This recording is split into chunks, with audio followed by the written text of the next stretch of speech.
There will never be a point in your time in your life where it's the right time to do a great thing.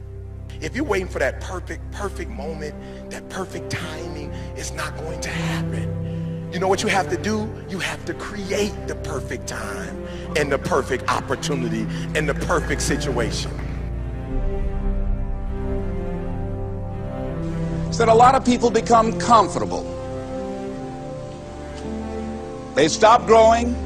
They stop wanting anything. They become satisfied. People getting ready to go to jobs that they don't like. Jobs that are making them sick. You see, when you're not pursuing your goal, you are literally committing spiritual suicide. When you have some goal out here that you're stretching for and reaching for that takes you out of your comfort zone, you'll find out some talents and abilities you have that you didn't know you have. When the messenger of misery visits you, what are you going to do? What will keep you in the game? There are things that you think you'll never need to know, that you may only need to know one time in your life, but that could save your life because you had that knowledge. Unless you attempt to do something beyond that which you've already mastered, you will never grow. What is it that you looked at some point in time and you decided that you couldn't do it, that you talked yourself out of it? You're waiting on your next door neighbor to make it happen for you. It may not happen. If you're waiting on your mother or your father, they may be so ancient in their thinking that they don't understand this opportunity that you have. And if you're waiting on them, it may never get done. You don't beg average people to be phenomenal. You don't beg good people to be phenomenal. You just are phenomenal, and you will attract phenomenal. What reason can you remember that you can call on, that you can reach on, that can make you get back up? Find that reason. If you're not where you are, if you're not where you want to be, if you don't have what you want to have, if you're not where you think you should be at this particular place, it has nothing to do with the system, but it has everything to do with the fact that you're not making the sacrifice. I want you to make that dream become a reality, because if you don't, you will be working for somebody else to make their dreams become a reality. Everybody is against you or don't believe in you no more. And let me tell you something, that's a lonely feeling. It's a lonely feeling, particularly people that you're doing it for. Most people take their greatness, take their ideas to the graveyard with them.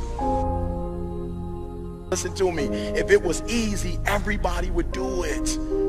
There are people right now who are working who don't want to work. There are people who hate their jobs, but they keep getting up to do it. The wealthiest place on the planet is the graveyard.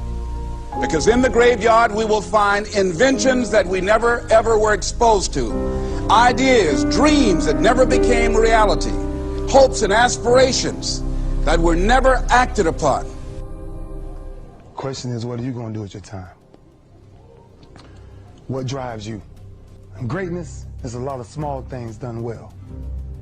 Day after day, workout after workout, obedience after obedience, day after day. When things don't work out for you, when things happen that you could not anticipate, what are the reasons that you can think of that can keep you strong? You will never ever be successful until you turn your pain into greatness, until you allow your pain to push you from where you are to push you to where you need to be. Stop running from your pain and embrace your pain. Your pain is going to be a part of your prize, a part of your product. I challenge you to push yourself. See, it's easy to be on the bottom. It doesn't take any effort to be a loser. It doesn't take any motivation, any drive in order to stay down there on a low level. But it calls on everything in you. You have to harness your will to say, I'm going to challenge myself. I mean that what you did last week don't count. Today is the only important day. There are 86,400 seconds in a day, and how you use those are critical. You got 86,400 today, and what you do today is going to cement who you are. Nobody's going to talk about what you did last week. That the biggest enemy you have to deal with is yourself. There's an old African proverb that says, if there's no enemy within, the enemy outside can do us no harm. You you have this opportunity of a lifetime. It means absolutely nothing if you don't take advantage of it in the lifetime of this opportunity. I got a saying that when life knocks you down, try and land on your back, because if you can look up, you can get up. If you want a thing bad enough to go out and fight for it, to work day and night for it, to give up your time, your peace, and your sleep for it, if all that you dream and scheme is about it, and life seems useless and worthless without it. See, it's time now. If you want to make this your decade, you've got to start saying yes to your life. You've got to start saying yes to your dreams, yes to your unfolding future, yes to your potential, as opposed to saying no. When you die, die on E. Leave no dream left behind, guys. Leave no opportunity left behind. When you leave this earth, accomplish every single thing you can accomplish. Listen to me, you're gonna be here one day, but you'll never get here if you give up, if you give in, if you quit. And finally, guys, you gotta wanna succeed as bad as you wanna breathe.